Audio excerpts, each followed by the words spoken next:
De retour dans l'Africa Newsroom, notre invitée présidente du JIFA est toujours avec nous. Il s'agit de Marie-Thérèse Altermat-Massing et puis également toujours autour de ce plateau nos éditorialistes Malika Cher et Gracien Rukindi-Kiza. Jacob Zuma, de plus en plus contesté, parlementaires, opposition, population. La contestation à laquelle doit faire face le président sud-africain est telle que certains se demandent s'il parviendra à terminer son mandat. On lui reproche la situation économique actuelle du pays. Des amours des investisseurs, d'évaluation du rand, crise sociale.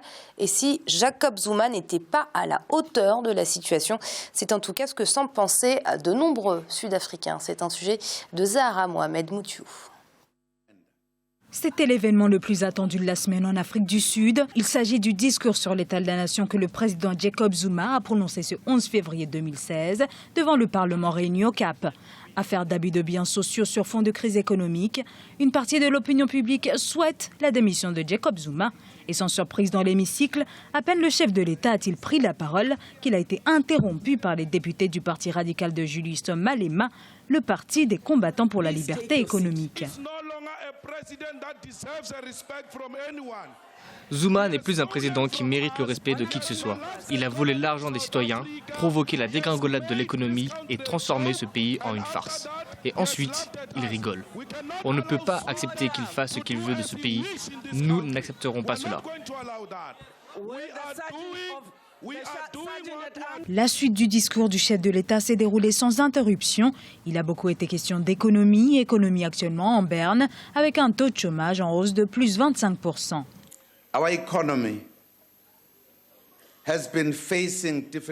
Notre économie a été confrontée à des difficultés depuis la crise financière de 2008. Nous nous sommes lancés dans un programme de développement des infrastructures afin de stimuler la croissance. Au niveau mondial, la croissance stagne également. Les marchés financiers sont devenus volatiles. Les devises des marchés émergents sont devenues faibles et fluctuent considérablement. Les prix de l'or, du platine, du charbon et des autres matières premières que nous vendons au reste du monde ont alors diminué de manière significative.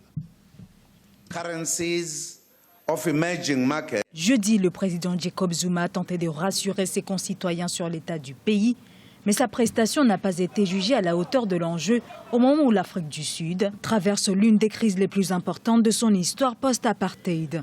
Les indicateurs économiques sont au rouge et le rand, la monnaie nationale, ne cesse de se déprécier. Au pouvoir depuis 7 ans, Jacob Zuma n'a jamais été autant contesté et au sein même des rangs de l'ANC, son parti politique.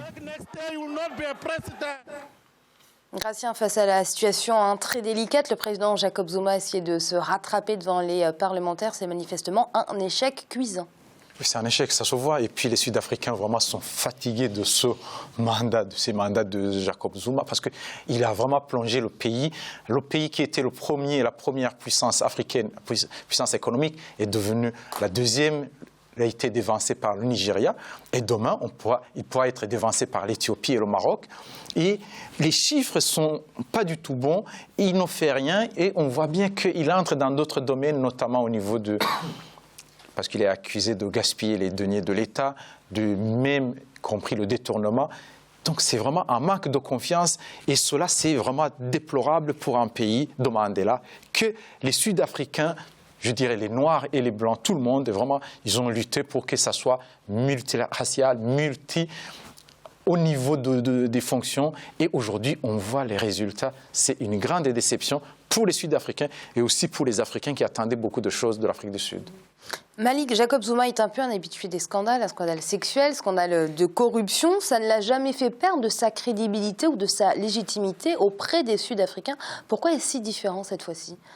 C'est différent parce que justement le contexte économique se dégrade davantage et les Sud-Africains voient que la situation ne s'améliore pas et que des décisions tardent à être prises. Et donc effectivement il avait cette popularité parce que l'ANC, il repose sur l'ANC, a toujours cette popularité en Afrique du Sud parce que c'est le parti de la libération, c'est le parti historique. Donc effectivement, de facto, il bénéficie de cette popularité. Mais là, Gracien a raison. Moi je dirais qu'aujourd'hui il faut voir les votes des Sud-Africains. Il y a toujours ce vote raciale, c'est-à-dire plutôt la communauté noire qui va voter pour un candidat de l'ANC et cette communauté blanche qui va voter justement pour un candidat, par exemple, de l'Alliance démocratique. Mais ce vote commence à se déliter, notamment dans les classes moyennes. Donc il y a quand même un processus qui est nouveau en Afrique du Sud et l'ANC ne va pas éternellement asseoir sa popularité au sein de la population. Donc effectivement, dégradation du contexte économique et social. Fatalement, quand on voit un président qui s'accorde des travaux luxueux dans la résidence d'État, effectivement, ça fait gronder. Et il est débordé sur sa gauche, entre guillemets, si je peux m'exprimer ainsi, par Julius Malema, qui va sur le terrain, qui n'est pas le plus, je dirais, pacifiste dans le sens où il n'apaise pas les esprits dans les débats de société, comme on l'a vu dans ce reportage, mais il va sur le terrain, il aide les plus pauvres, les plus démunis, et sa popularité est grandissante. Donc effectivement, Zuma est débordé un peu partout. Madame Altermat-Massing, Jacob Zuma, justement, sur ce scandale de sa villa, a accepté de rembourser une partie de l'argent public dépensé pour la rénovation de sa villa personnelle. Un bon début, selon vous, ou comprenez-vous les Sud-Africains qui demandent son départ immédiat? Mais on voit bien qu'on n'est pas à l'abri de la mégalomanie de M. Zuma. Qu'il rembourse une partie, oui, il faut qu'il rembourse la totalité, puisque l'argent ne l'appartient pas. C'est l'argent du contribuable. Donc, c'est payer une villa luxueuse aux frais de la princesse, dirais-je. Ça, c'est vraiment quelque chose qui ne passe pas au pays de Nelson Mandela. Et quand on voit que l'ANC, c'est quand même un mythe. Toucher à l'ANC, c'est toucher à un parti qui a apporté presque tout à l'Afrique du Sud. Et là, il est en train de le souiller. Moi, je crois que c'est une erreur grave, c'est une erreur politique. Il n'aurait pas dû tomber dans ces travers. Et moi, je crois que maintenant, s'il finit son mandat, tant mieux, mais à l'allure où vont les choses, il risque d'être remercié avant la fin. Oui, tout à fait. Gracia, on lui demande également de rendre des comptes sur les nominations hasardeuses qu'il a faites au ministère des Finances. On peut le comprendre aisément quand on sait que cette instabilité a fait chuter le rang de 10%. Oui, parce que déjà Zuma, il a transformé l'Afrique du Sud. Disons, au niveau du gouvernement, certains sont des copains, d'autres sont des soutiens qui sont... Mais les compétences, quand il a chassé le ministre des Finances, quelqu'un qui était très connu pour ses compétences, qui était, disons, reconnu par la communauté internationale, la Banque mondiale et le FMI, il a chassé, on a vu le rand qui est tombé, qui a perdu de sa valeur. Cela veut dire que finalement, même au niveau des postes techniques, Jacob Zuma ne tient pas vraiment, disons, de ce qui avantage l'Afrique du Sud, c'est surtout ce qui peut l'avantager lui-même. Donc, cela veut dire que finalement, je ne sais pas si exactement les Sud-Africains considèrent qu'il est à sa place, ce n'est pas à moi de juger, mais en tout cas, il n'est pas en train de bien servir les Sud-Africains. Malik, ira-t-il jusqu'à la fin de son mandat ? Connaissant la personnalité, enfin connaissant, je ne le connais pas personnellement, mais quand on voit sa persévérance à se maintenir, je pense qu'il restera au bout au bout de son mandat. Après, s'il y a une motion de défiance, enfin, on verra si, par exemple, ses proches ne le soutiennent plus, on verra bien.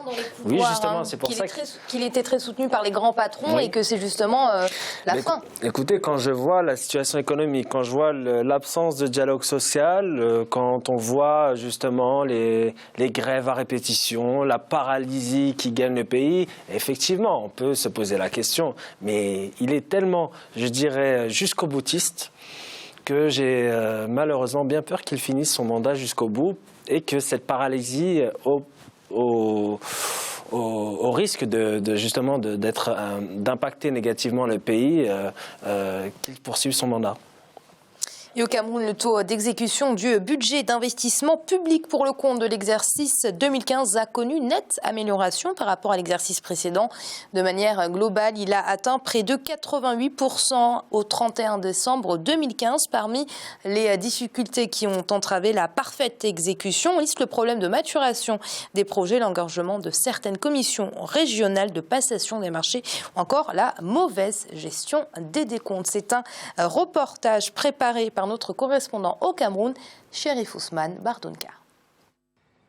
En 2015, le budget d'investissement public n'a pas été entièrement exécuté comme prévu.